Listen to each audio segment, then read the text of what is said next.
Vale, vale. Comencemos entonces. Listo, mis doctores, ya estamos grabando, entonces comencemos la clase con preguntas. Doctor Edilberto, ¿tienes alguna pregunta sobre los temas que hemos visto? Sí, doctora, muchas gracias.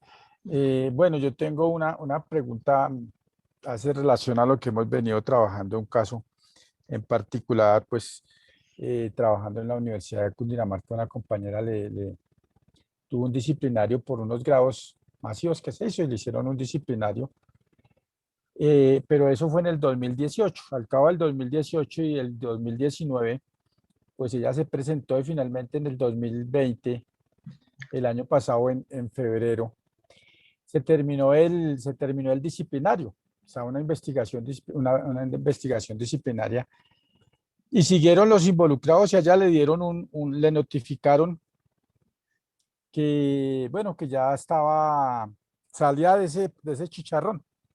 Seguidamente, pues otros llamaron a los otros que estaban involucrados y volvieron y la llamaron para volver a hacerle las preguntas al respecto de lo que estaban hechos. Y ella siguió presentándose.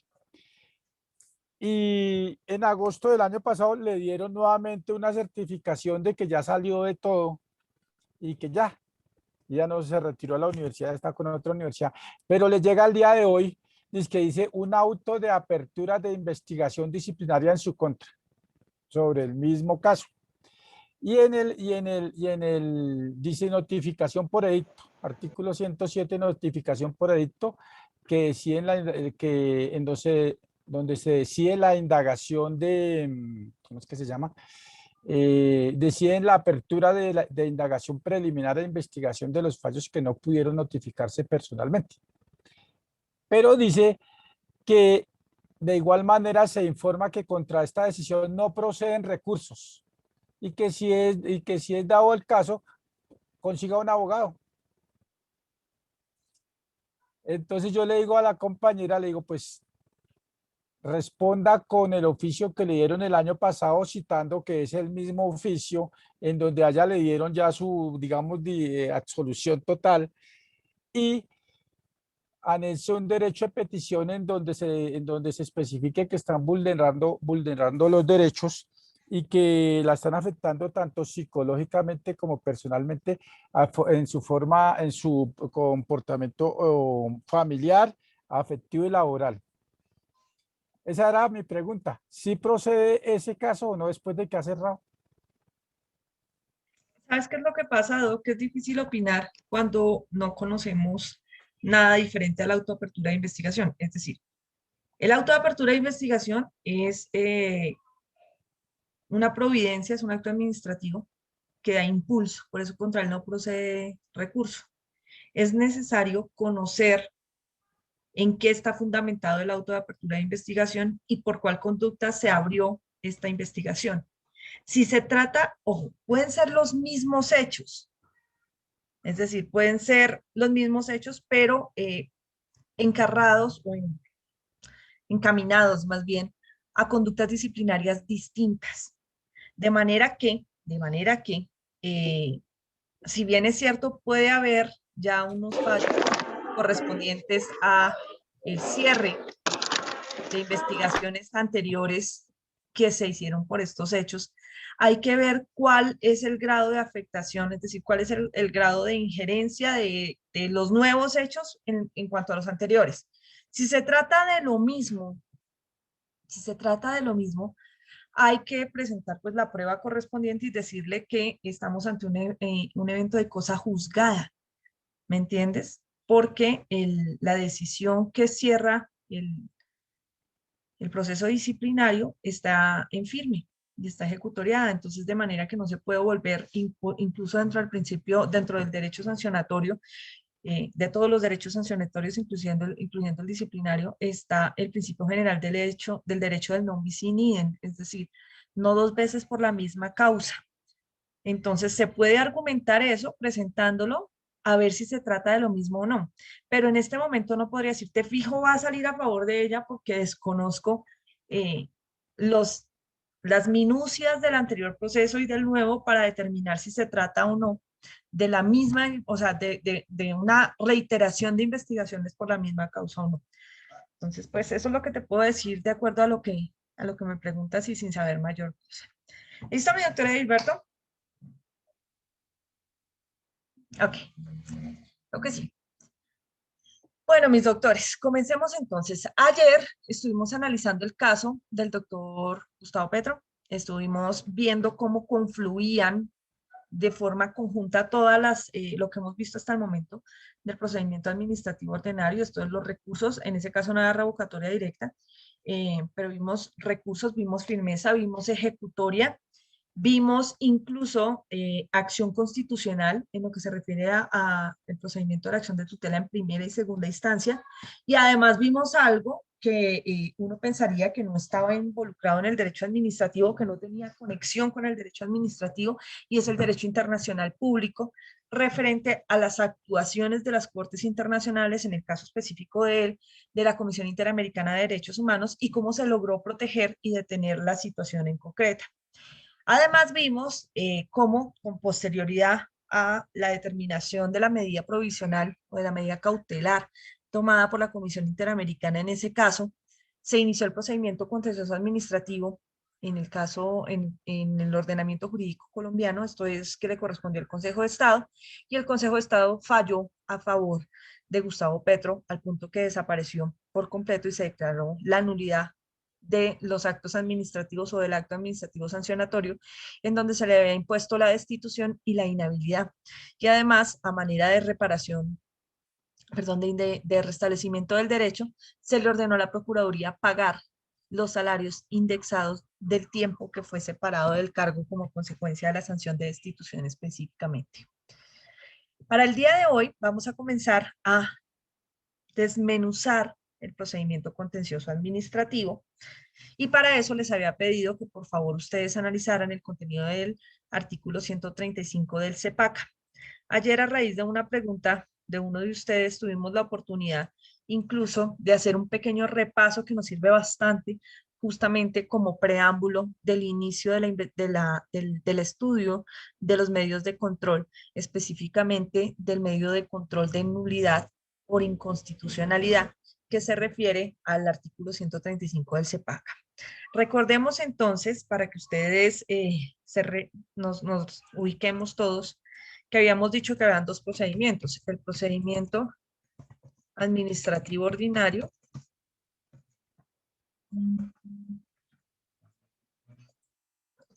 y el procedimiento contencioso administrativo, el proceso contencioso administrativo. Este procedimiento administrativo ordinario, antes de la ley 1437 de 2011, esto es del CEPACA, se denominaba vía gubernativa. Ya no se llama así, ya no se llama vía gubernativa. Se llama ahora procedimiento administrativo ordinario. Y ese procedimiento administrativo ordinario tiene que ver precisamente con con dos de las formas que vimos de atacar la legalidad de los actos administrativos. Esto es, que los actos administrativos están entrando a clase. Ya. Que los actos administrativos gozan de la llamada presunción de legalidad y que esa presunción de legalidad puede ser atacada a través de dos maneras dentro del procedimiento administrativo ordinario. Una, que es mediante la utilización de los recursos cuando es posible agotarlos. Y la otra posibilidad es a través de el mecanismo de la revocatoria directa de los actos administrativos. Cada uno con implicaciones diferentes, procedimientos distintos y causales distintas. Vimos que los recursos dan lugar, dependiendo de las causales del artículo 64 tal vez, dan lugar a la firmeza de los actos administrativos. Es decir, que si se presenta alguna de las causales que señalan la firmeza de los actos administrativos, estaremos ante lo que antes se denominaba el agotamiento de la vía gubernativa, pero que ahora se llama la finalización del procedimiento administrativo ordinario. Decíamos que esa firmeza de los actos administrativos no implica que incluso resolviendo los recursos o no resolviéndolos se pueda presentar la revocatoria directa, pero que se pueden hacer a la par recursos y revocatorias siempre y cuando tengamos en la mira los requisitos de la improcedencia de los recursos, perdón, de la revocatoria, señalada en el artículo 94 del CEPACA, concerniente a que no se pueden ejercitar conjuntamente los recursos y la contenciosa, perdón, y la revocatoria directa cuando estemos hablando de la causal 1 de revocatoria, pero sí por la 2 y por la 3 cuando no se haga o cuando no se trate de un procedimiento de oficio, perdón, una solicitud de parte. Ahora, después de eso, vimos que tanto la firmeza de los actos administrativos da lugar a la llamada ejecutoria de los actos, que es la posibilidad de materializar la voluntad del Estado, que ayer vimos que incluso a veces estando en firme el acto administrativo es posible que no podamos ejecutarlo porque se detiene la ejecutoria del acto de muchas maneras, como por ejemplo, con una acción de tutela o con una medida de cautelar internacional que suspenda el acto administrativo, o incluso con una medida cautelar dentro del procedimiento administrativo, que es lo que vamos a ver ahorita. Entonces nosotros agotamos ya todo lo referente a la parte izquierda de nuestro tablero. El día de hoy vamos a empezar con el procedimiento contencioso administrativo. El procedimiento contencioso administrativo es cuando la discusión ya no está entre la entidad y el particular o entre las entidades y siendo decidida por una entidad de carácter estatal. Es decir, los recursos los resuelve la entidad. La revocatoria directa la resuelve la entidad y así sucesivamente. Siempre en el procedimiento administrativo quien resuelve es la entidad. Mientras que en el procedimiento contencioso administrativo nosotros vamos a llevar esa discusión ante un tercero imparcial que va a ser el juez contencioso administrativo, ya sea en Consejo de Estado, en tribunal o en juez contencioso administrativo como tal que tiene categoría de circuito. Ese procedimiento contencioso administrativo, que es el que iniciamos cuando pretendemos seguir atacando la presunción de legalidad de los actos administrativos que no se pudo derrumbar, no se pudo controvertir, bueno, se pudo controvertir, pero no cayó esa presunción de legalidad, se mantuvo incólume durante el procedimiento administrativo. Va a conllevar a que el procedimiento contencioso administrativo se pueda iniciar no solamente frente o para discutir la presunción de legalidad de los actos administrativos, sino también para discutir los otros dos fenómenos que veíamos al inicio de nuestra clase, que se refiere a las operaciones administrativas y a los hechos administrativos. Estas tres se pueden atacar en el procedimiento contencioso administrativo, mientras que nosotros veíamos que en el procedimiento administrativo ordinario siempre estábamos hablando de actos administrativos y actos administrativos. Que si hablábamos de recursos es frente a actos administrativos. Que si hablábamos de revocatoria directa es frente a actos administrativos. Que si hablábamos de firmeza es contra actos administrativos. Presunción de legalidad, actos administrativos. Ejecutoria, actos administrativos. Siempre en ese procedimiento administrativo ordinario se controvienten son actos administrativos. Mientras que en el procedimiento contencioso administrativo tenemos la oportunidad de discutir la presunción de legalidad de los actos, atacarla mediante un mecanismo final o definitivo que sería el procedimiento o el proceso contencioso administrativo, y además podemos también atacar las operaciones y los hechos administrativos. ¿Cómo hacemos eso? ¿Cómo discutimos esos tres? ¿Cómo planteamos la responsabilidad estatal originada en estos actos, operaciones o hechos administrativos que en últimas se refieren a la acción u omisión estatal de la que hablábamos inicialmente como uno de los elementos de la responsabilidad administrativa vinculada al nexo causal?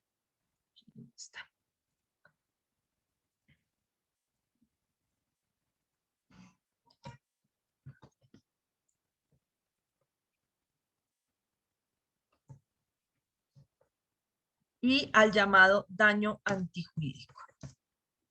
¿Cómo hacemos para discutir eso? ¿Cómo destruimos o probamos la responsabilidad estatal y los elementos de la responsabilidad estatal como tal. Para eso, nosotros vamos a utilizar justamente lo que vamos a empezar a ver desde la clase de hoy, que se refiere a los llamados medios de control. Así es como se discuten aquí actos, hechos y operaciones administrativas a través de los denominados medios de control. Estos medios de control, antes de la ley 1437 de 2011, es decir, el actual CEPACA, se denominaban acciones contenciosas administrativas, pero ahora se llaman medios de control. Y estos medios de control fueron recientemente modificados, antes eran unos, ahorita han incluido algunas variaciones e incluso incluyeron un nuevo medio de control con la ley 2080 de 2021, del 25 de enero de 2021, que es la ley más nueva que hay y que modificó el CEPACA en algunos de los aspectos. Entonces, a partir de hoy, vamos a empezar el estudio de cada uno de los medios de control. ¿Para qué? Para que una vez nosotros terminemos esta materia, ustedes queden listos para entender el procedimiento administrativo a través de la materia de procesal administrativo, que justamente les va a enseñar a realizar las demandas para iniciar los medios de control, que ustedes ya tienen claros porque yo se los voy a enseñar, y cómo se hace el trámite de esas demandas, es decir, cómo empiezan las audiencias ante el juez contencioso administrativo, que es lo que van a ver en procesal. Entonces, yo voy a dar el primer paso para pasar de procedimiento administrativo ordinario, que fue lo que vimos durante estas 2 semanas, al inicio del procedimiento contencioso administrativo a través de los llamados medios de control. Y en eso es con lo que vamos a empezar el día de hoy, para que, o sea, hagamos nuestro mapa mental un poco más claro de qué pasó, hasta dónde íbamos y cómo pasamos de un procedimiento al otro. Para lograr pasar al procedimiento contencioso administrativo, para iniciar el medio de control, es necesaria la firmeza del acto administrativo. Sin firmeza no se puede pasar al contencioso administrativo. Entonces, estoy hablando de actos administrativos, ¿no? Porque obviamente las operaciones y los hechos no requieren firmeza. Es más, en ellos no aplica esa situación. Estoy hablando de para controvertir en un acto administrativo con un medio de control, se hace necesario que exista firmeza sobre él. De lo contrario, no se puede. ¿Hasta aquí alguna duda de dónde venimos, para dónde vamos? No, señora, muy claro. Listo. No, doctora. Entonces, comencemos. Vamos a empezar ahora y les pido el favor que tengamos un poquito de paciencia al comienzo de las clases por una razón. Vamos a manejar un cuadro en sus apuntes para que les sea un poco más fácil estudiar y comprender, que va a ser un cuadro comparativo de cada medio de control. ¿En qué es que me deben tener paciencia? En que todos los días me toca dibujarlo. ¿Por qué? Porque si lo traigo hecho en diapositiva no lo vamos a poder sobreescribir. Entonces me toca dibujarlo todos los días en el tablero nuestro, pero ustedes lo van a manejar en sus cuadernos o en sus hojas de apuntes y les ruego por favor que lo dejen amplio. No sé, cuando estábamos en la presencialidad, nosotros manejábamos hojas examen para que nos quedara más fácil manejar el cuadro comparativo, porque es un cuadro bastante grande donde van a quedar muchísimos medios de control y a la hora de estudiar para el parcial final es mucho más fácil verlos en el cuadro comparativo que si lo hacemos por separado. Entonces, vamos a empezar el día de hoy con el estudio o la alimentación de este cuadro comparativo de todos los medios de control que vamos a ver en la materia. Si no me equivoco, ahorita revisamos si está bien contado. Le vamos a hacer 6 divisiones, inicialmente 6 columnas, y sobre ellas vamos a empezar a trabajar medio por medio todos los días. Después de la explicación básica de la teoría, a través de la cual vamos a realizar la clasificación de los medios de control y este cuadro comparativo, vamos a proceder a realizar ejercicios prácticos de cómo funciona cada medio de control en la realidad y exactamente en qué casos es que aplica. Entonces, este cuadro, en principio, va a llevar aquí en la primera columna el medio de control que vamos a estudiar.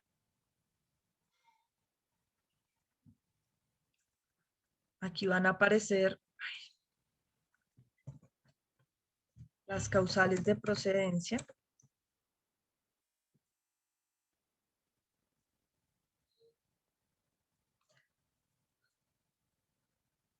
Aquí contra qué procede, que es diferente a las causales de procedencia.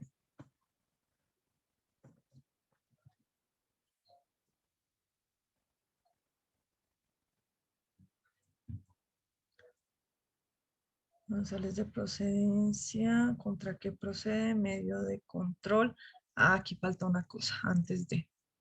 Corramos esta para acá y esta para acá. Y me estaba comiendo una muy importante que se llama la titularidad del medio de control. Es decir, ¿quién puede presentar el medio de control? Aquí vamos a hablar de el requisito de procedibilidad. Como vamos a hablar de demandas,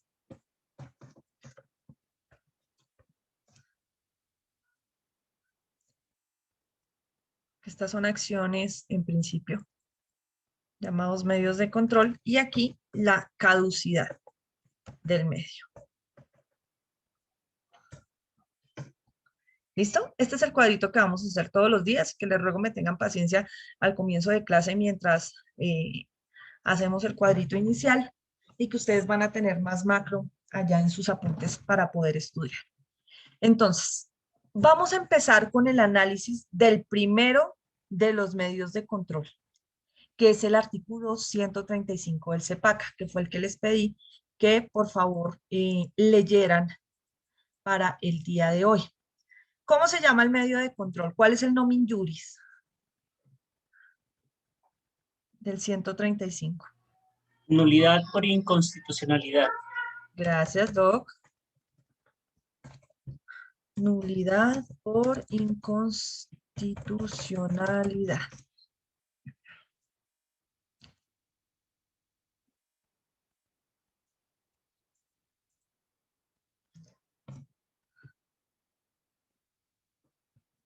(135) del CEPACA. Listo. Entonces, como ustedes ya lo leyeron, nos va a ser más fácil tomar la información del artículo y clasificarla u organizarla dentro del cuadro. ¿Quién puede presentar este medio de control? ¿Mm? ¿Lo leyeron o no? Bueno, lo puede Cualquier presentar. ciudadano, ¿Cómo? cualquier ciudadano lo puede presentar. Los ciudadanos dicen por sí o por medio de representante. Listo. Cualquier ciudadano. Eso trae una serie de implicaciones desde el punto de vista constitucional y civil. ¿Por qué? Porque cualquier ciudadano o su representante, en últimas es su apoderado, puede presentar este medio de control. ¿Es igual a cualquier persona? ¿Cualquier ciudadano y cualquier persona es lo mismo? No, No, no no. señora. No, señora. ¿Una entidad podría iniciar la nulidad por inconstitucionalidad? No, ¿Por qué no? porque dice ciudadano, profesora, Y no dice persona, ¿no es cierto? no dice persona. Muy bien. No dice persona. Pregunta. ¿Qué se necesita para ser ciudadano en Colombia? Cumplir la mayoría de edad. Tener la en mayoría de caso edad, son los 18 años. 18 ¿Sí? años. Cualquiera, Por o sea, viene cédula, un ¿no? chico acá y tiene 18 años y ya es ciudadano colombiano. La cédula No. de ciudadanía. No, Cédula. No, realmente es el registro civil que lo acredita como nacido dentro del territorio. La cédula de ciudadanía. Ok, doctor Quintero, ¿tú qué dices? Ali nos dice la cédula de Anteriormente, ciudadanía. usted ya nos había preguntado eso, lo habíamos hablado y creo que yo lo había expuesto, que era a razón de que la ciudadanía se adquiere en el momento en que usted cumple la mayoría de edad. En este caso, en Colombia, está a los 18 años, con ocasión de que por eso el mismo documento lo certifica usted como cédula de ciudadanía. Ok. Entonces, una es esa, y que la diferencia con ser persona es que habíamos hablado de, nos teníamos que remontar al Código Civil, en donde establecía de que al dar el primer suspiro que se desprende del cordón umbilical, esto era lo que habíamos visto. Ok, mi doctor Quintero. Pero ojo, esa es la diferencia básica o una de las diferencias básicas entre ser persona y ser ciudadano. Pero el único requisito para ser ciudadano es tener 18 años. Mi doctor José Luis, ¿tú qué dices? Doctora, compañeros, buenas noches. Uno sí, pues para obtener la ciudadanía colombiana, tener los 18 años, pero entonces no, por ejemplo, en diferente a lo que decía mi compañero Gabriel Jerónimo, Gabriel decía que era el tema de tener el registro de que nació en Colombia. No necesariamente, porque si, por ejemplo, una persona acredita su arraigo familiar colombiano y obtiene su cédula de ciudadanía colombiana, lo hace ciudadano colombiano también. Entonces, el nacer en Colombia no es absolutamente necesario para ser ciudadano colombiano. También demostrar el arraigo. Gracias, mi doctor José Luis. Vamos a ver qué dicen el resto de tus compañeros. Doctor Jason Sánchez. Hola, profe, buenas noches, compañeros. Hola, buenas noches. Efectivamente comparto pues o mejor apoyo lo que estaba diciendo el compañero, porque hay muchos ciudadanos extranjeros que tienen nacionalidad colombiana y por ende les dan la cédula de ciudadanía. Conozco varios casos que solicitan, obviamente previo a unos requisitos, pero cumpliendo esos requisitos pueden pueden tener la cédula de ciudadanía y obviamente ser residentes en Colombia. Ok. Vamos con, gracias doctor Jason, la doctora Adriana Vargas. ¿Tú qué dices? Profe, buenas noches. Pues en cuanto a lo que los compañeros dicen, por ejemplo, también sabemos que hay muchos compañeros, muchos extranjeros que ni siquiera con documentación. Yo pensaría que para ser ciudadano únicamente hay que estar radicado en la ciudad o en el sitio. En el territorio colombiano. En el territorio, sí. Listo. Eso dice la doctora Adriana. El doctor Edilberto, ¿qué dices tú? Doctora, el derecho a la ciudadanía, según el artículo, no el artículo, sino la Constitución del 91, es que se establece cuando se adquiere a partir de los 18 años. La edad basta. Listo. Vamos a ver si todo lo que ustedes dicen es cierto o no. Comparto por acá. ¿Dónde está? Chun, chun, chun, chun, chun. Este es el artículo 96 de la Constitución. Nos dice nacionalidad. Nacionales colombianos. El nuevo texto es el siguiente. Son nacionales colombianos por nacimiento y por adopción. Dice ahí, por nacimiento y por adopción. Y dice, los naturales de Colombia que con una de dos condiciones, que el padre o la madre hayan sido naturales o nacionales colombianos, o que siendo hijos de extranjeros, algunos de sus padres estuviera domiciliado en la República en el momento del nacimiento, y los hijos de padre o madre colombianos que hubieran nacido en tierra extranjera y luego se domiciliaran en territorio colombiano, registraran en una oficina consular de la República, son nacionales colombianos por nacimiento. ¿Listo? Por adopción. Los extranjeros que soliciten y obtengan carta de naturalización de acuerdo con la ley, la cual establecerá los casos en los cuales se pierde la nacionalidad colombiana por adopción. Los latinoamericanos y del Caribe, por nacimiento domiciliados en Colombia, con autorización del gobierno y de acuerdo con la ley y en principio de reciprocidad, pidan ser inscritos como colombianos ante la municipalidad donde se estableciere, también son nacionales por adopción. Y los miembros de los pueblos indígenas que comparten territorios fronterizos con aplicación del principio de reciprocidad según los tratados públicos. Ningún colombiano por nacimiento puede ser privado de su nacionalidad, la calidad nacional colombiana no se pierde por el hecho de adquirir otra nacionalidad. Los nacionales por adopción no estarán obligados a renunciar a su nacionalidad de origen o adopción, que eso lo tiene Colombia, no lo tienen todos los países. Quienes hayan renunciado a su nacionalidad colombiana podrán recobrarla con arreglo a la ley. ¿De qué estamos hablando acá? ¿De qué figura? En el artículo 96. ¿De la figura de la nacionalidad o de la figura de la ciudadanía? Nacionalidad. De la nacionalidad. Nacionalidad. Ahora no hemos tocado ciudadanía. No hemos hablado de ciudadanía. Entonces es importante tener en cuenta que ustedes me hablan de varios elementos, permítanme un segundo, de varios elementos de los que nos están hablando también aquí en la nacionalidad. Por ejemplo, nos dicen del nacimiento, que es una de las cosas que ustedes nombraron para llegar a ser ciudadano colombiano. Decían ustedes, no, es que basta con que se nazca aquí. Otros decían, no, es que depende del domicilio. Basta con ser estar domiciliado temporalmente en el territorio, así sea por un momento, para que usted pueda llegar a ser ciudadano. Ah, no, es que se necesita tener 18 años. Esto de la nacionalidad suele confundirse con la ciudadanía. Vamos a ver, esto estamos hablando del 96, vamos a ver el 98 de la Constitución, a ver si nos dice lo mismo de la nacionalidad frente a la ciudadanía. Estábamos viendo el 96, vamos a ver el 98. Aquí.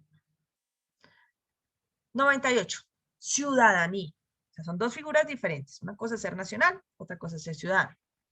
La ciudadanía se pierde de hecho cuando se ha renunciado a la nacionalidad. Y su ejercicio se puede suspender en virtud de decisión en los casos que determine la ley. Quienes hayan sido suspendidos en el ejercicio de la ciudadanía podrán solicitar su rehabilitación. Mientras la ley no decida otra edad, la ciudadanía se ejercerá a partir de los 18 años. Está vinculando dos cosas, ¿no? Nos dice, primero, la ciudadanía se pierde cuando se ha renunciado a la nacionalidad. Es decir, que casi siendo nacional, automáticamente eres ciudadano, desde que tengas los 18. ¿Qué es el otro elemento del que nos habla? Que la ciudadanía se ejerce a partir de los 18 años. Luego nos dice en el 99, la calidad de ciudadano en ejercicio es condición previa e indispensable para ejercer el derecho del sufragio, para ser elegido y para desempeñar cargos públicos que lleven anexa autoridad o jurisdicción. O sea, lo que te permite, que son los llamados derechos políticos y ciudadanos. Se llaman así. Y luego nos habla de los extranjeros. En el 100. Los extranjeros disfrutarán en Colombia de los mismos derechos civiles que se conceden a los colombianos. No obstante, la ley podrá, por razones de orden público, subordinar a condiciones especiales o negar el ejercicio de determinados derechos civiles a los extranjeros.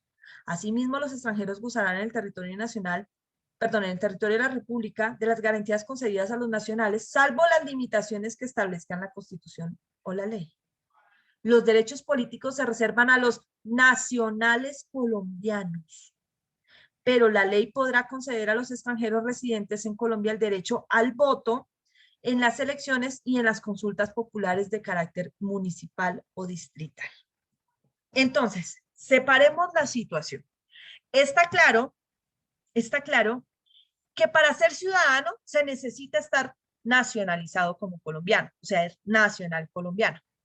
Pero no todos los nacionales colombianos pueden llegar a ser ciudadanos. Me explico. Vimos que dentro del capítulo de la nacionalidad nos decían, son nacionales que para ser ciudadano, nacional colombiano, se necesita o haber nacido en Colombia o tener padres colombianos. Así los padres sean extranjeros. O sea, así los padres sean extranjeros. Si usted nació en Colombia, dentro del territorio colombiano, es colombiano. Y si uno de sus dos padres, al menos, es colombiano, nacido en Colombia, pues usted también tiene como segunda nacionalidad la colombiana, si es que no nació en este país. Esa es una de las maneras, que son los de nacimiento. Pero también existe que se puede hacer por adopción, y es que son los extranjeros que solicitan la naturalización para llegar a ser constituidos como nacionales colombianos, es decir, darles la nacionalidad. Luego vemos la figura de la ciudadanía y nos dice, ojo, para ser ciudadano se necesita primero ser nacional colombiano. Eso aplica de las dos versiones que vimos anteriormente, es decir, nacional o por nacimiento o nacional por adopción. De manera que para ser ciudadano, lo primero que necesita hacer es ser nacional colombiano.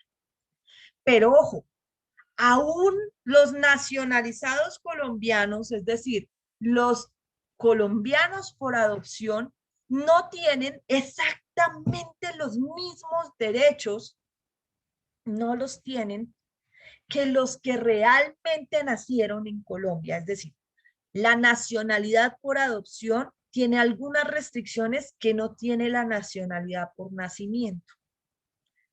Y eso repercute directamente en la ciudadanía. Nos dicen que para ser ciudadano se necesitan 2 requisitos. Primero, ser nacional colombiano y segundo, tener 18 años. Pero que la segunda condición de los 18 años está limitada en los extranjeros, en algunos casos, y está limitada en el derecho civil cuando las personas tengan algún problema a pesar de haber cumplido los 18 años, que se refiere más a ciertas incapacidades o discapacidades desde el derecho civil que tienen que ver ya con la psiquis de una persona a pesar de tener 18 años. ¿Todo esto para qué? Para significar que en muchos casos es posible perder el derecho a la ciudadanía, que son los derechos civiles y políticos, que implican no solamente el derecho a elegir y ser elegido, elegir sufragando, votando, ser elegido, presentarme a cargos públicos para ser de elección popular o ser elegido para cargos públicos, sino que además existe la posibilidad de que yo pierda la ciudadanía si yo renuncio a ser nacional colombiano, primera condición para perder la ciudadanía. Y la segunda, los casos en donde la ley te quita el derecho a ser ciudadano o te quita temporalmente ese derecho. Cuando la ley nos quita el derecho a ser ciudadanos. El caso más evidente es a través de la pérdida o suspensión de los derechos políticos y ciudadanos que se generan como consecuencia de la aplicación de una sanción penal. Las personas que están condenadas dentro del proceso penal con sentencias en firme ejecutoriadas pierden, se les suspende temporalmente su derecho a ser ciudadanos. Ellos no votan. Los presos no votan. No se pueden postular para cargos públicos.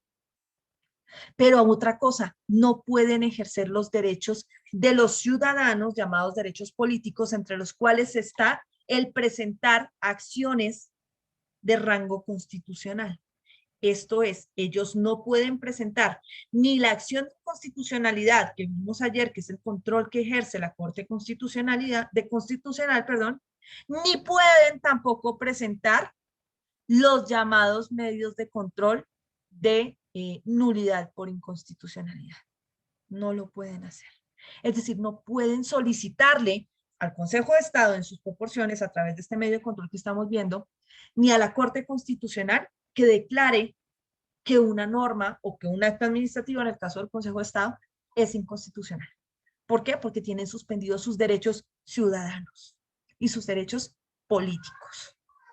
Para eso es que nosotros estamos viendo el contenido completo de la Constitución y haciendo este análisis sistemático para entender que la mayoría de veces, con ser nacional colombiano por nacimiento y tener 18 años, te materializa la posibilidad de ser ciudadano colombiano a partir de esa edad.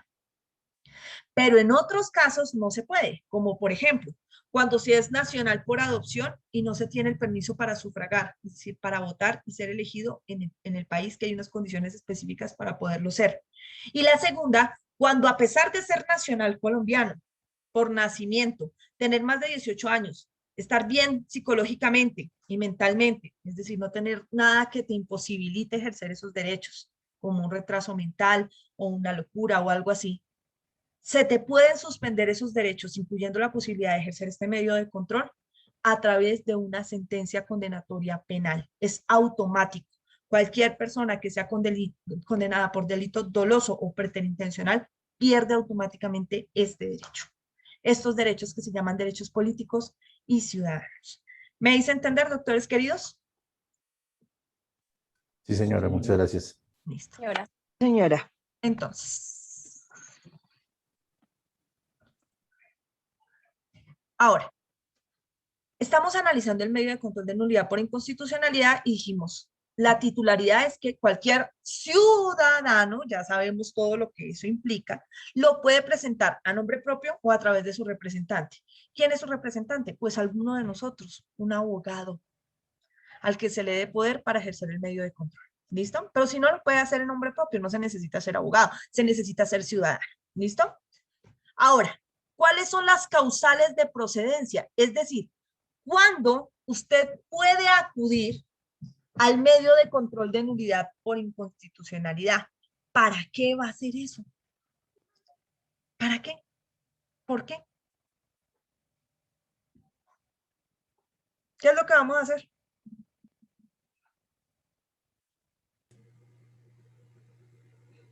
¿Cómo Doctor es? Quintero, ¿Cómo es la pregunta? ¿se durmieron mis amores bellos? A ver, ¿para qué voy a acudir a una nulidad por inconstitucionalidad? ¿Cuál es el fin? Doctora, para pedir la nulidad de los decretos de carácter general. Eso es Porque contra hay qué. normas que van en contra de los principios constitucionales y derechos. Ahí está el problema. Es que no es cualquier norma. Es un acto administrativo que al parecer riñe con la Constitución. ¿Listo? Entonces, ¿qué se necesita para invocar la nulidad por inconstitucionalidad? Se necesita un acto administrativo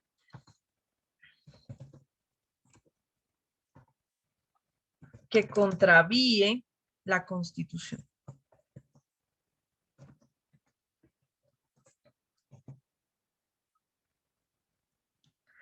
Ahora sí, ¿contra qué clase de actos administrativos procede? ¿O contra qué procede? Lo que nos decía Lee. Procede contra actos administrativos, pero no contra todos. ¿Son actos administrativos de qué carácter, Ali? General, doctora. Muy bien. Carácter De general. carácter general. De carácter general. Entonces, en el caso de la falda que pusimos aquí, donde la alcaldesa mayor de Bogotá expedía una circular de servicio diciendo que las mujeres no podían utilizar faldas cortas en la oficina o en las instalaciones de la alcaldía. ¿Se podría demandar mediante el medio de control de nulidad por inconstitucionalidad? No, ¿Por qué no, doctor Quintero? porque hemos dicho que ese acto administrativo era un acto de carácter particular, dirigido a las mujeres que trabajan en la alcaldía, en la honorable alcaldía. Muy bien, doctor Quintero, qué pilo. Efectivamente, son actos administrativos de carácter particular y concreto y el medio de control nos dice, ojo, solamente voy por actos administrativos de carácter general. Profe, ¿y entonces esa qué? ¿No tiene control por vía del contencioso administrativo? Sí, sí tiene control, pero no por inconstitucionalidad, sino por nulidad. Ya vamos a ver cómo se hace más adelante. Pero además también tenemos la posibilidad de evitarnos el medio de control y la contenciosa administrativa a través de una acción constitucional más rápida. ¿Cuál es? Tutela. Tutela, muy bien. Ese doctor Quintero hoy está pero volando, ¿sí ven? Muy bien, chicos. Requisito de procedibilidad. De ahora en adelante, como empezamos desde el artículo 135 del CEPACA, que es donde están los medios de control, vamos en cada medio de control a utilizar dos artículos siempre. El 161 y el 164. El 161, que tiene que ver con los requisitos de procedibilidad para presentar cada medio de control. Y el 164, que tiene que ver con la caducidad de cada medio de control. Entonces, siempre que analicemos uno de los medios de control, en este caso, el 135, que es nulidad por inconstitucionalidad, vamos a revisar el 161 y el 164 a ver si esas normas nos hablan de ese medio de control. En el 161, de una vez les adelanto, no hay nada que tenga que ver con este medio de control. Es decir, no hay un requisito de procedibilidad que exija que usted deba agotar eso primero antes de ir a presentar un medio de control. Pero ese no hay, lo vamos a dejar con un pequeño asterisco. Ya vamos a ver por qué. La caducidad la van a revisar ustedes en el 164. No me deja escribir. Espérame aquí. 4 meses. No. ¿Dónde están los 4 meses, doctor Quintero? Por nulidad y restablecimiento del derecho cuando se pretendan. Ah, pero por nulidad y restablecimiento del derecho. Qué bien, doctor. Así me gusta. No es nulidad por inconstitucionalidad, sino otro medio de control que se llama nulidad y restablecimiento del derecho, que es diferente. ¿Listo? Entonces, ustedes revisan el 164 y ninguno de los que hablan ahí tiene que ver con nulidad por inconstitucionalidad. Pero también le vamos a colocar un pequeño asterisco. ¿Cuál es el pequeño asterisco en el requisito de procedibilidad del medio de control de nulidad? El requisito se establece no del 161, sino de la lectura del 135. Me explico. Vamos a seguir la lectura juntos. 135. Dice, los ciudadanos podrán en cualquier tiempo, ahí nos está diciendo, ojo, cuando quieras, no hay caducidad. Solicitar por sí o por medio de representante que se declare la nulidad de los decretos de carácter general dictados por el Gobierno Nacional, cuya revisión no corresponda a la Corte Constitucional. Ah, es que hay unos que van ante la Corte Constitucional. Entonces, requisito de procedibilidad no tiene que ver con el 161, pero se establece aquí de la lectura del 135 y nos dice, ojo, la única condición es que sea uno de los actos administrativos que no correspondan en su revisión de constitucionalidad a la Corte Constitucional. Es decir, si es uno de los que le tocan a la Corte Constitucional, pues no puede conocerlo el Consejo de Estado por este medio de control. ¿Y cuáles son esos actos administrativos que le corresponden a la Corte Constitucional? Nos dice artículos 237 y 241 de la Constitución. Entonces vamos a ver, creo que todavía la tengo abierta acá, sí. Vamos a ver qué es lo que dicen esos artículos. 200, acá. Vamos con 237 y 241.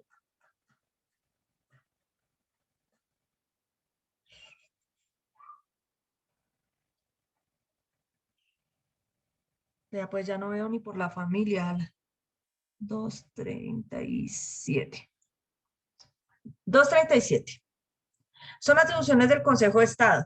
Desempeñar las funciones del Tribunal Supremo de Contencioso Administrativo, conocer de las acciones de nulidad por inconstitucionalidad de los decretos dictados por el Gobierno Nacional cuya competencia no corresponde a la Corte Constitucional, actuar como cuerpo constitutivo de gobierno en asuntos de administración, debe ser necesariamente oído en todos aquellos casos que la Constitución y las leyes determinen, en los casos de tránsito de tropas extranjeras por el territorio nacional, de estación o tránsito de buques o aeronaves extranjeros de guerra en aguas, en territorio o en espacio aéreo de la nación, el gobierno debe vivir previamente al Consejo de Estado.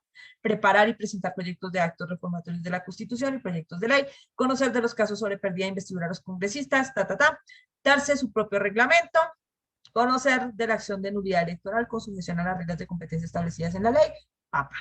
Vamos con el 241. ¿Por qué? Porque el 237 nos está diciendo qué puede hacer el Consejo de Estado. Vamos a ver qué es lo que dice el 241, que muy posiblemente nos va a hablar de la Corte Constitucional. A la Corte Constitucional se le confía la guarda de la integridad y supremacía de la Constitución en los estrictos y precisos términos de este artículo. Con tal fin cumplirá las siguientes funciones. Decidir sobre demandas de inconstitucionalidad que promuevan los ciudadanos contra los actos reformatorios de la Constitución, actos legislativos, cualquiera que sea su origen, solo por vicios de procedimiento de su formación. Listo. Decidir con anterioridad el pronunciamiento popular sobre la constitucionalidad de la convocatoria del referendo o de una asamblea constituyente para reformar la Constitución. Ok, nada de eso tiene que ver con el Consejo de Estado.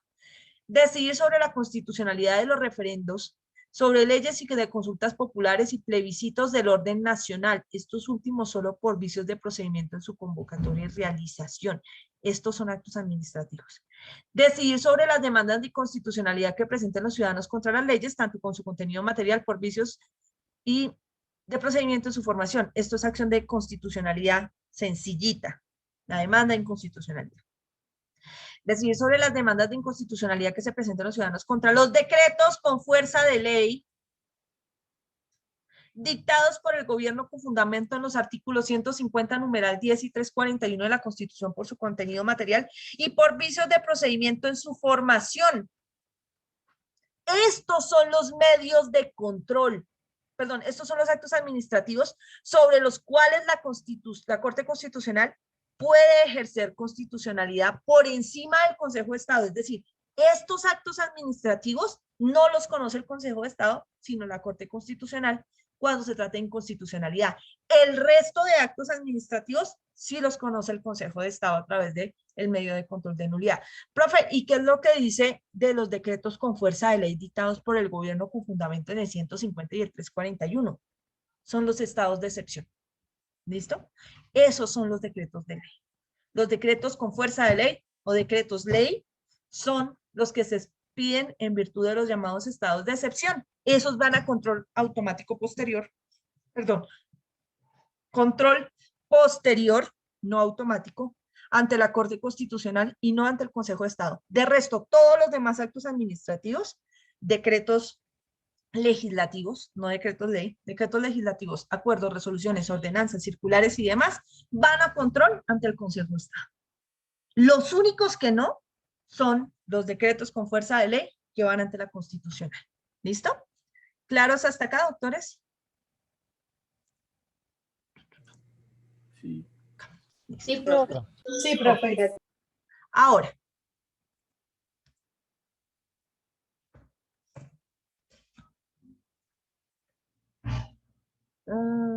constitucional. La caducidad. Nos dice el medio de control en el 135, nos dice, podrán en cualquier tiempo, 10 años, 15 años, 20 años, 100 años después del acto administrativo, demandar la nulidad por inconstitucionalidad. Pero hay una cosa que es clara, y es que algunos actos administrativos, algunos, vienen con fecha de caducidad, igual que algunas leyes. Eso quiere decir que vienen con un tiempo de vigencia expreso. Por ejemplo, actos administrativos que se van a aplicar durante un año, nada más, del 1 de enero del 2020 al 31 de diciembre de 2020, solamente en ese año. El 31 de diciembre de 2020 dejan de tener vigencia. Entonces, ¿para qué vamos a declarar la nulidad por inconstitucionalidad de ese acto administrativo? Si la idea de una inconstitucionalidad es sacar del ordenamiento jurídico una norma que está generando conflicto con la Constitución, y ya salió solita, pues quiere decir que existe una regla de caducidad por inconstitucionalidad, y es que se puede en cualquier tiempo mientras el acto administrativo esté vigente. Si ya no está vigente, pues ya no. ¿Para qué? ¿Para qué vamos a declarar la nulidad de eso si ya no tiene ninguna fuerza? Ya lo que hizo, lo hizo. Y además, ustedes saben, bueno, y si no lo saben, les comento, las demandas de inconstitucionalidad y las sentencias que se expiden por parte de la Corte Constitucional rigen hacia el futuro, no hacia el pasado. Excepcionalmente pueden regir hacia el pasado cuando la Corte modera los efectos de sus sentencias. Eso lo puede hacer y entonces genera retroactividad en la aplicación del fallo. Pero en su gran mayoría, la regla general es que las sentencias rigen hacia el futuro. ¿Y para qué vamos a anular un acto administrativo que dejó de existir en el pasado? Ya no. Entonces, ojo con estos tiempos de nulidad, de caducidad. Mientras el acto administrativo esté vigente, lo podremos demandar. Si no, no. ¿Listo? Vean ustedes que aquí se necesita una titularidad, es decir, debe existir un ciudadano que demande. Si no hay ciudadano que demande el acto administrativo por inconstitucionalidad ejerciendo este medio de control, nadie lo va a tumbar. Es decir, esto no procede de oficio. Este medio de control no procede de oficio. ¿Alguna duda frente al 135, doctores? Al primer medio de Ahí control. donde habla de requisito de procedibilidad, ahí usted está hablando desde donde habla, dice, uno de los actos administrativos o que no correspondan en su revisión de constitucionalidad a la Corte Constitucional. Eso es lo del 237 y el 241, ¿sí? Sí, señor, más del 241 que del 237, que son los decretos ley o decretos con fuerza de ley, que esos son los que le tocan a la Constitucional, entonces no pueden demandarse por este medio. Bueno, gracias. Doctora, perdón. Señor. Es que, bueno, digamos que el complemento del 135 dice que hay unos que se piden por expresa disposición constitucional. Es decir, sean expedidos por entidades u organismos distintos al gobierno nacional. Eso es como no es, o sea, no lo entiendo, no es claro. Listo. ¿Quiénes son el gobierno nacional?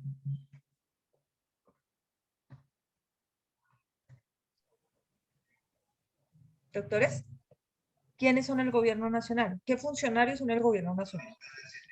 Las ramas del poder, doctora. El presidente, los ministerios. Los ministerios. Okay. Primero, El Estado. estamos hablando de gobierno. ¿Estamos en cuál de las tres ramas? ¿En la ejecutiva, en la legislativa o en la judicial? Ejecutiva, doctora. La ejecutiva. ¿No es cierto? Recordemos lo que vimos en nuestras primeras clases, donde hicimos ese esquema gigante de las ramas del poder público y vimos la jerarquización de las distintas ramas. Sabemos que hay otros organismos externos que no están en las tres ramas, que son los organismos autónomos y que también hacen parte del Estado.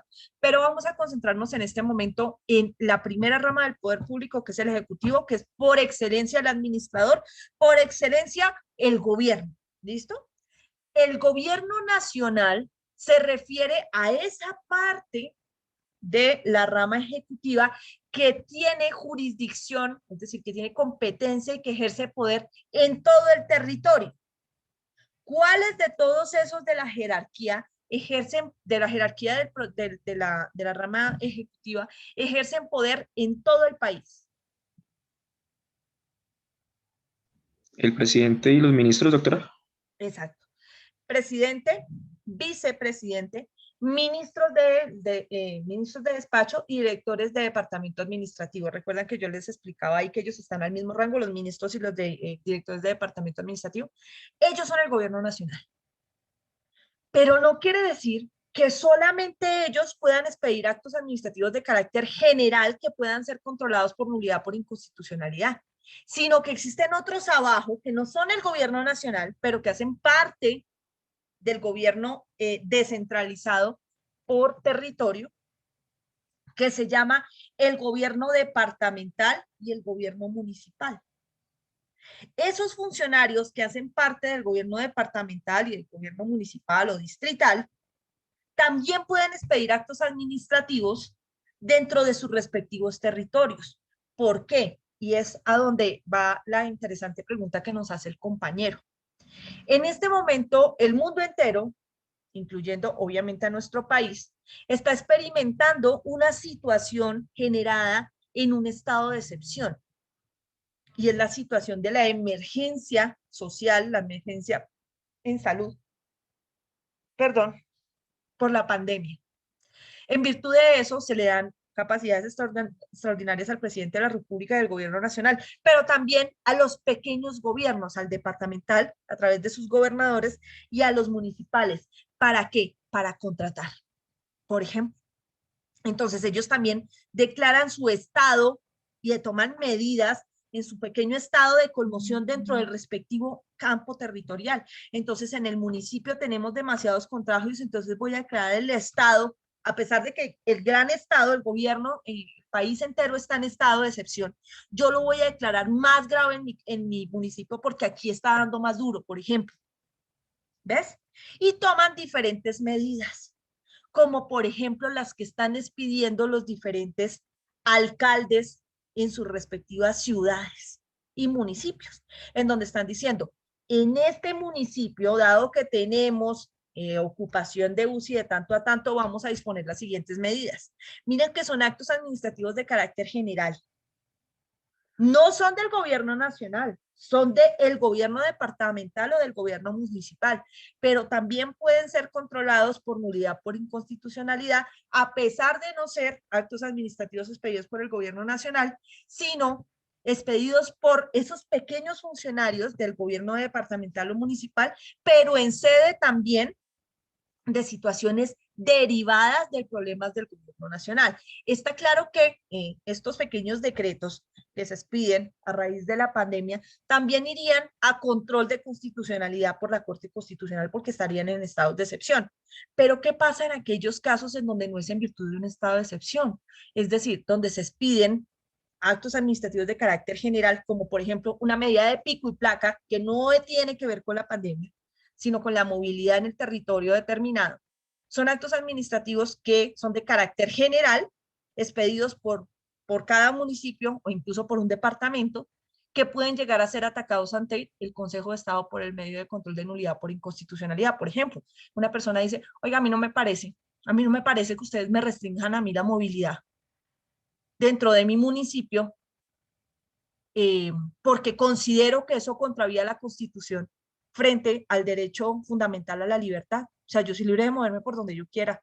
Si esto es espacio público, ¿por qué no me puedo mover? El problema es en el derecho privado, o sea, es decir, cuando estamos en un espacio privado. Pero si yo pago mis impuestos, tengo mi vehículo en regla, ¿por qué no lo puedo sacar cuando a mí se me dé la gana? ¿Por qué tengo que ceder por los demás? Si yo tengo un derecho de libertad de locomoción, yo me puedo mover por donde yo quiera desde que no sea campo privado. Y entonces puede llegar a decir, oiga, yo voy a demandar por inconstitucionalidad el decreto de pico y placa que rige en mi territorio. Y es un acto administrativo de carácter general que no está en virtud de un estado de excepción, sino que es una regla que se adoptó por algún momento.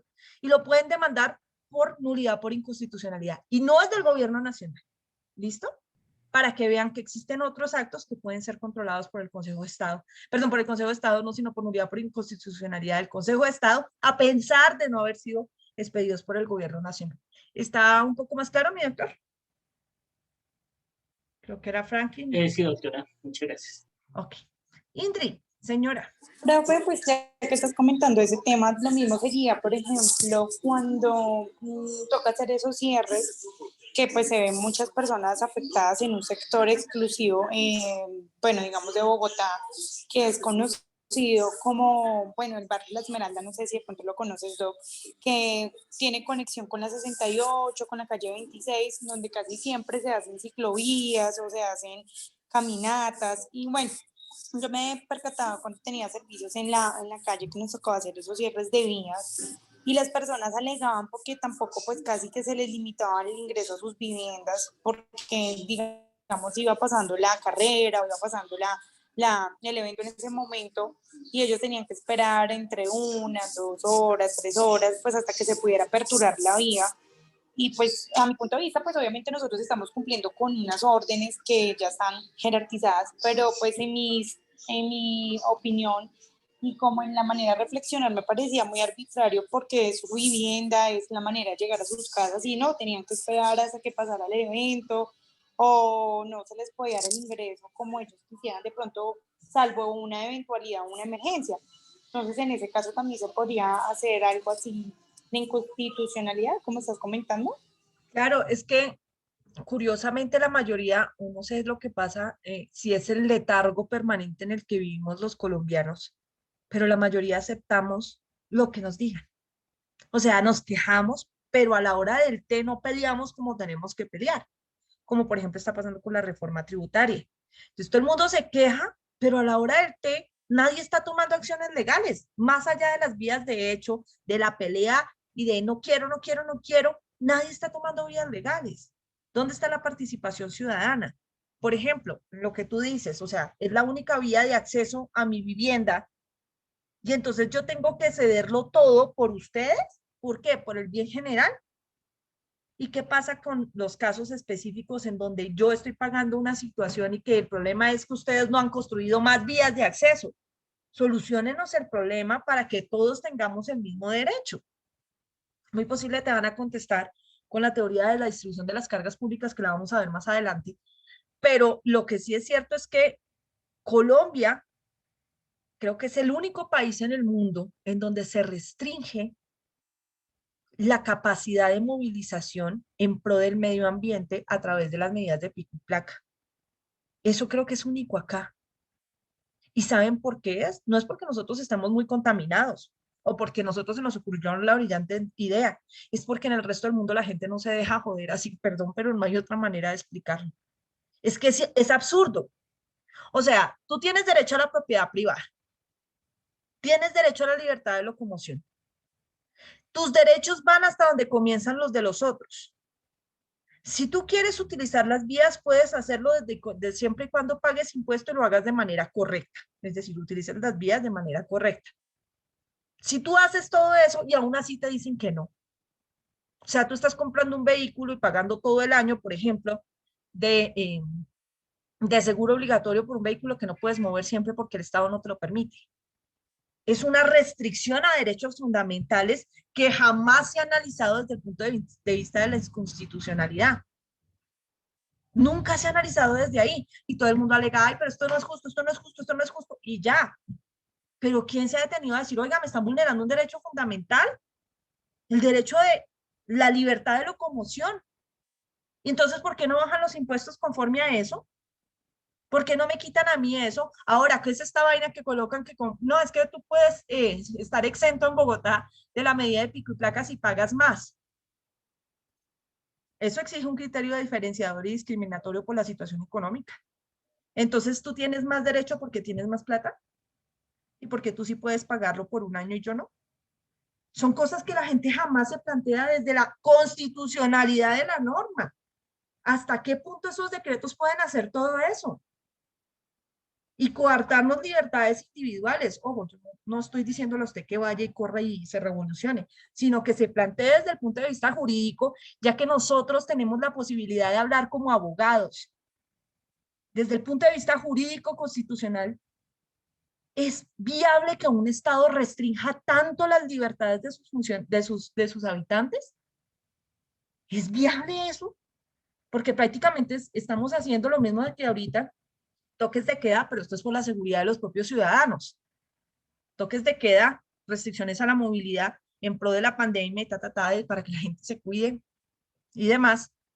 Pero el asunto del pico y placa es una cosa distintísima a cuidarnos de una pandemia. O sea, ¿por qué? ¿Por qué lo restringen de esa manera? No hay medidas menos restrictivas de los derechos fundamentales que permitan garantizar un ambiente sano para todos y que no implique anular mis libertades individuales. Ahí se los dejo. Doctor Ali, perdón, Ali. Profesora, gracias. Profesora, mire que el comentario que su merced hace sobre el tema de los mecanismos, porque estos son mecanismos de defensa que tenemos los ciudadanos, ¿no? Y cuando hablamos del tema constitucional, pues tenemos un mecanismo muy expedito. Lo que pasa es que en todo el contexto, ya que tocamos el tema, no es que nuestra población, nosotros hablamos y no actuamos.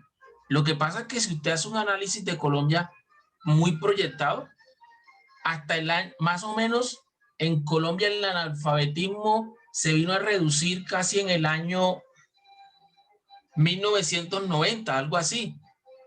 Colombia era un país huérfano en la educación, donde todavía nuestros ciudadanos o nuestros compatriotas no tenían acceso a la educación, no sabían leer, no tenían una educación digna.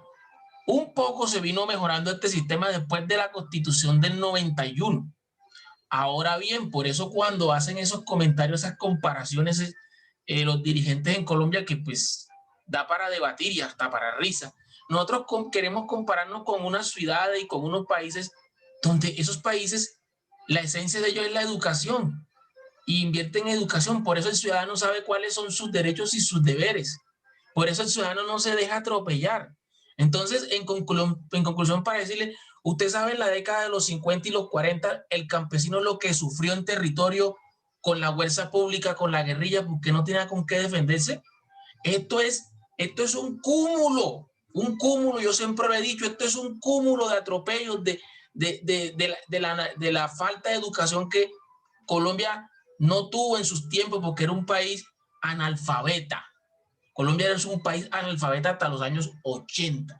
Por eso es que nosotros y muchas personas a veces no sabemos cuáles son los ejercicios que tenemos para defendernos cuando el Estado nos vulnera nuestros derechos. Eso es lo que ha pasado, profesora. Y a veces, como el tema del tema tributario, yo le hago el ejercicio. Lo podemos entender nosotros, lo puede entender hasta el 50% de la población, pero el otro 50% no, porque todavía, mire, la educación en Colombia es huérfana todavía, huérfana. Eso es lo que nos está sucediendo, profesora.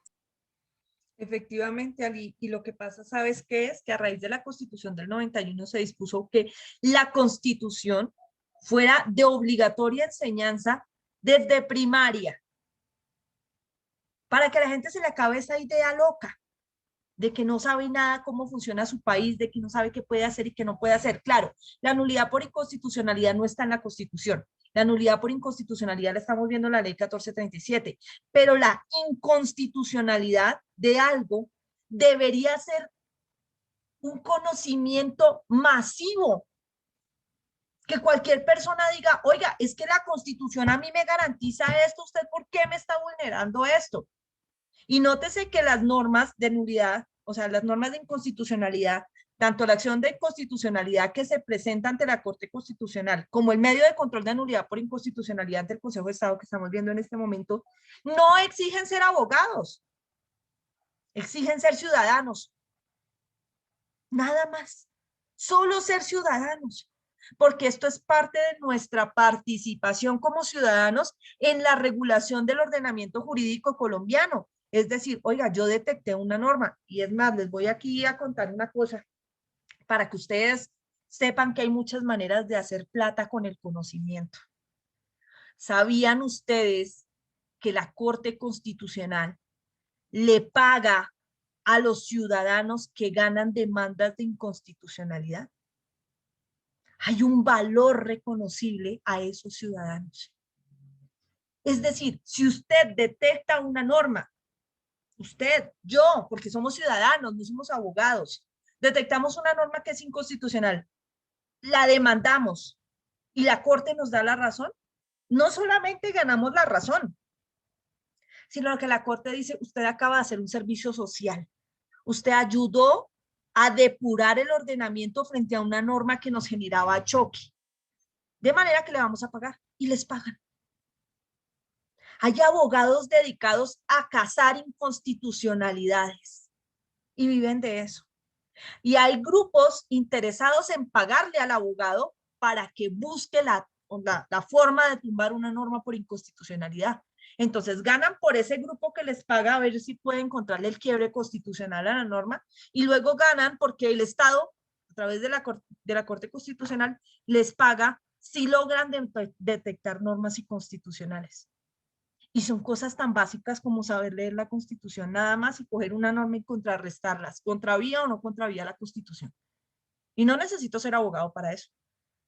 Hay muchas formas de ganar dinero incluso antes de ser abogados, como esta.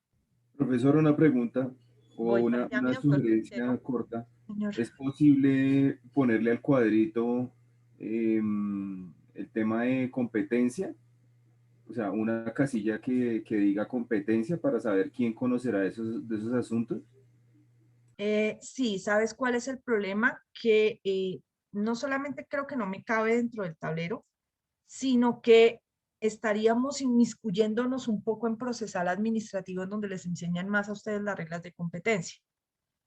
O sea, lo van a ahondar allá. Y además estas reglas de competencia están cambiando. Pero si tú quieres, si les parece, lo hacemos, no hay problema. Dame un momento a ver si podemos ampliar el cuadro lo suficiente, doctor Quintero. Tum, tum. había otras preguntas por ahí, pero creo que se arrepintieron. Me dio pánico, escénico No, y miedo. profe, no era pánico ni miedo. Yo le había levantado la mano, No, es pero que yo pues también. vi que se había levantado. Pues en unas partes no estoy de acuerdo con el amigo Ali, porque es que si bien es cierto, por ejemplo, hay países como Perú, como Ecuador, donde compartimos grandes cosas como la geografía, la biodiversidad, bueno, hay partes de cultura donde, por ejemplo, si se va al sur de la Amazonía, se comparte mucho. Y si usted se va al Ecuador, el único presidente que duró mucho fue Correa, pero vaya a ver la transformación que le hizo Correa al Ecuador. Lo que pasa es que aquí en Colombia, para unas cosas somos muy buenos, pero para otras cosas, perdónenme, pero para otras somos unos pendejos que nos dejamos meter los dedos en la boca. ¿Cómo es posible que se cite a un plebiscito, a unas elecciones para votar el de corrupción y la gente no va, no vota? Pero entonces invítelos, que hay un partido de la Selección Colombia en el Campín, y créame que no va a haber policía, no va a haber ejército que retenga esa mayoría de personas que acuden a ese evento. ¿Cómo acuden para eventos deportivos o para conciertos y no acuden para defender sus derechos? Lo que pasa es que aquí tenemos una doble moral, y para unas cosas nos creemos ignorantes, pero para otras, ay Dios mío, toca es decirles, venga, frenito, frenito. Entonces, yo creo es como también lo formen a uno. Por ejemplo, a mí mi departamento, allá nosotros los indios, porque para muchos allá nosotros somos indios, allá nos dejamos matar por nuestros ideales. O nos solucionan esto, o nos arreglan la poligonal, o nos traen una consulta previa, o nos vamos a vías de hecho y cerramos el departamento y no nos dejamos. Es como la Fuerza NASA en el Cauca. Esos indios luchan con flechas, con arcos, con piedras, con todo, en pro beneficio de sus derechos, en el derecho a la vida, el derecho a la tierra, el derecho a la... Bueno, tantas cosas que pelean ellos. ¿Y qué dicen? Acá en la ciudad, poco de guerrilleros allá, que no sé qué, marihuaneros, drogadictos, etcétera, etcétera. Entonces, porque yo a veces comparto con mucha gente y dicen eso, y yo le digo, ¿usted conoce el Cauca? No. ¿Usted ha ido allá? No. ¿Usted sabe en qué condiciones viven esas personas? No. ¿Usted sabe si el Estado les ha llevado el agua, la energía, todas las comodidades que usted tiene aquí en el seno de su hogar? Pues no. Entonces, no critique lo que no sabe. Cuando usted vaya a territorios, cuando usted vaya y conozca a esas comunidades y sepan por qué están peleando, ahí sí critíquelos. Pero es que aquí la mayoría somos unos, bueno, no sé. Por ejemplo, mire los duquistas. Me imagino que han de estar contentos con la reforma. Gracias. Gracias, Doc. Es que efectivamente el problema de nosotros no es de ignorancia, es de doblegamiento a mantenernos en las condiciones de siempre. Es decir, peleamos entre nosotros y nos hacemos matar unos. Pero cuando ya se trata de pelear contra el gobierno o el Estado, siempre vivimos con, perdón lo que voy a utilizar la palabra tan coloquial, el importaculismo crónico. De eso no es conmigo, eso no me importa, de para qué me meto, para qué peleo, para qué voto. Si el mundo siempre ha sido así, el país siempre ha sido así, eso no hay de dónde elegir, eso siempre es la misma pendejada, yo dejo así y luego sigo quejándome. Es más eso, es más la ignorancia y la cobardía de cambiar las cosas a través de las vías del derecho y no necesariamente de las del hecho, cuando vemos que es un país que está dominado por la corrupción y en donde el poder lo detentan ciertos grupos y lo siguen detentando y no hacemos nada para cambiar eso. Independientemente, no estoy hablando de ningún partido político en especial ni nada, sino de cómo la corrupción avanza y es lo que nos mantiene en esta situación de zozobra permanente en el país, con todos los problemas que tenemos en educación, en pobreza, en servicios públicos, asistencia a servicios públicos, en salud, en todo es un problema de corrupción, porque Colombia tiene suficiente dinero para ser un país que salga del tercermundismo, pero no lo hace porque el problema de corrupción lo tiene jodido. Y como los ciudadanos somos borregos aletargados, que no somos capaces de ejercer nuestros derechos frente a las autoridades, entonces nos quedamos aquí, pero entre nosotros sí nos matamos, es decir, seguimos en la patria boba toda la vida.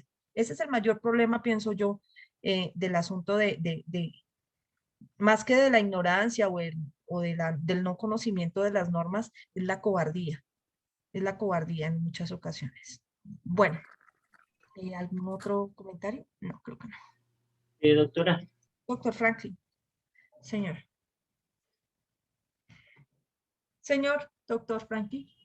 Digamos que también pues estoy un poco de acuerdo con el compañero frente a la, digamos que sí hay, digamos que aún de la moral pues que no es muy correcta. Yo he escuchado personas que de alguna otra forma pues manejan una posición. Y dicen, no, pero es que si por ejemplo yo fuera o pudiera hacer esto, yo no me voy a la cárcel por cualquier chichigua, ¿no? Dicen, sino que pues quieren perseguir grandes cantidades de dinero, pero digamos ahí se ve la moral de la persona. Y frente a lo que decía pues el compañero Carlos también, yo pienso que si de alguna otra forma la persona pudiera tener, aún teniendo una buena moral y buenos sentimientos y es una persona correcta, de alguna u otra forma pues también los líderes son menguados, además de que hace falta líderes por miedo, por muchas cosas, porque es que dicen, bueno, pues sí, yo estoy bien aquí, yo que voy a arriesgarme a hacer esto o aquello, porque también el liderazgo implica ir en contra de... El liderazgo en este país es una sentencia de muerte. Sí, ese es un problema. Entonces, digamos que de pronto sí los hay, pero no se enfrentan directamente a la corrupción precisamente por eso. Porque no hay, digamos que si por ejemplo usted es el de los grandes capitalistas de aquí de Colombia, usted ve que alguno está proponiendo algo para que no se lleve a cabo porque está pisando, porque está generando que sus intereses mengüen, ¿cierto? Entonces va a ir en contra de una persona que, teniendo la razón y haciendo lo correcto, pues va a correr un peligro frente a ese capitalista o a esa persona que ya está montada precisamente en un poder y que no quiere soltarlo, ¿no? Esa es la cuestión, ¿no? Yo pienso eso, no sé, doctora. Así es, doctor. Indudablemente así es. Acá también, o sea, no solamente es la cobardía, sino el miedo fundado, ¿no? De la falta de protección, incluso entre nosotros, con cosas tan sencillas una cosa tan sencilla como, oiga, todos estamos en contra de tal política, de tal profesor o de tal situación, pero yo no digo nada, hable usted, y cuando hable usted, pues todos nos apartamos y profes en berraca, porque pues fue usted el que dijo, no fui yo. Pero si sale a favor de todos, entonces ahí sí ya salgo yo a poner la cara. Es la vaina de siempre mandar a alguien más a pelear por nosotros y dejarlo solo. Entonces, eso genera que cuando se está solo, argumentando algo que es para todos, sea más fácil quebrar al que está solo. Si somos todos y nos rodeamos todos, pues es más fácil, ¿no?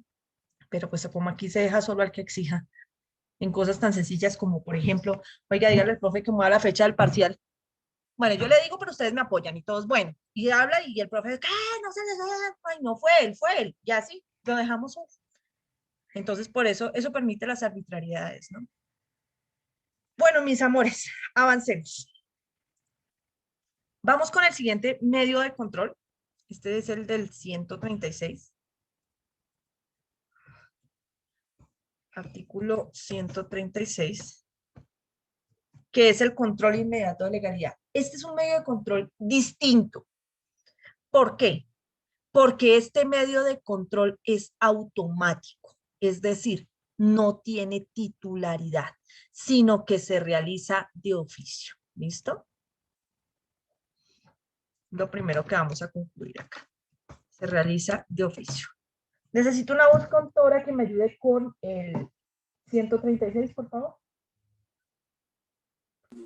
Artículo 133 del Código de Procedimiento Administrativo y de lo Contencioso Administrativo. Control inmediato de legalidad. Las medidas de carácter general que sean dictadas en ejercicio de función administrativo y como desarrollo de los decretos legislativos durante los estados de excepción, dentro del control inmediato de legalidad, ejercido por la jurisdicción de lo contencioso administrativo en el lugar donde se expidan, si se trata de entidades territoriales o de Consejo de Estado, si emanaren de autoridades nacionales de acuerdo con las reglas de competencia establecidas en este código.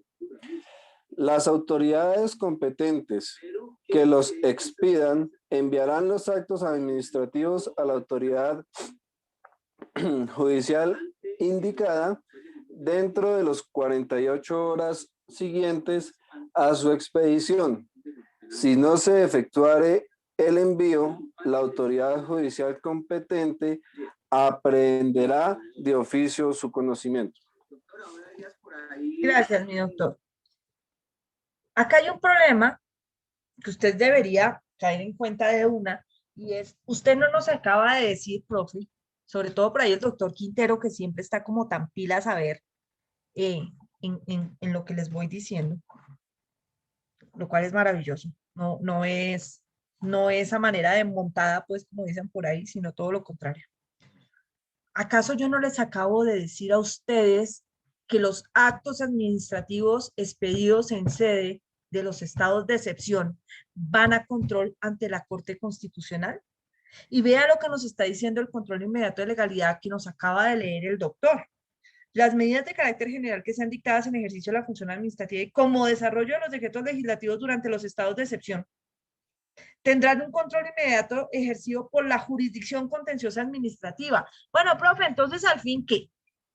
Los decretos y en sede los actos administrativos de carácter general expedidos durante los estados de excepción, ¿los controla la Constitucional o lo hace el Consejo de Estado? ¿Cuál es la diferencia entre el 135 y el 136? ¿La profe se equivocó o realmente hay alguna diferencia? ¿Ah? Analicen las dos normas. Tienen 2 minutos, analícenlo. El Profe, que tenga la respuesta correcta. Es que en la nulidad hay una particularidad que procede cuando haya sido expedido con una infracción de las normas que deberían fundarse.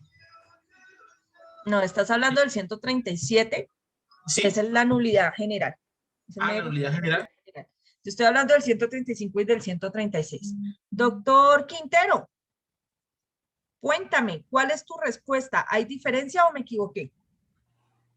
Sí, señora, hay diferencia porque en el control de constitucionalidad, la nulidad por inconstitucionalidad, lo que busca es proteger son los derechos que van en contravía, o las normas que protegen los derechos que estén en contravía de esta norma o de estos actos administrativos que se hubiesen dictado de acuerdo al 135. Pero en el 136, el control inmediato de legalidad, lo que habla ahí, lo clave es que dice las medidas de carácter general que sean dictadas en ejercicio de la función administrativa